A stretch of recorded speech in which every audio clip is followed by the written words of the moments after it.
হযরত আবু বকর প্রশ্ন করলেন, তোমার কাছে বিচার চাইতে কেউ আসলো না কেন?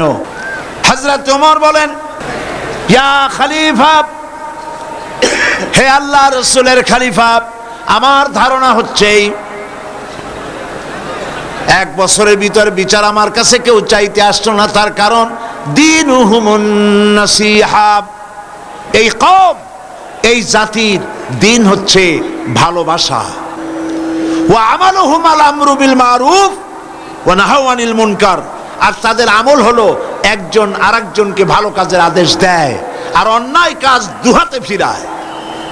কথা বুঝতে পেরেছেন? অন্যায় কাজ বন্ধ করে দেয়।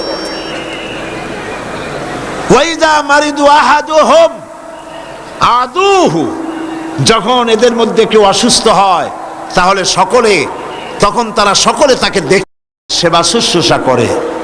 ওয়াইজা ইফতাকারা নাসারুহু, আর যখন তাদের মধ্যে কেউ ফকির হয়ে যায়, গরিব হয়ে যায়, তখন তাদের সাহায্য করার জন্য লোকেরা এগিয়ে আসে। ফামাযা ইয়াখতাসিমুনা ইলাইয়া ইয়া খলিফাতা রাসূলিল্লাহ সাল্লাল্লাহু আলাইহি ওয়াসাল্লাম, এই যখন জাতির অবস্থা, তখন কোন দুঃখে আমার কাছে মামলা নিয়ে লোকেরা এসে হাজির হবে? এই জন্য আমার কাছে মামলা নিয়ে কেউ আসে না।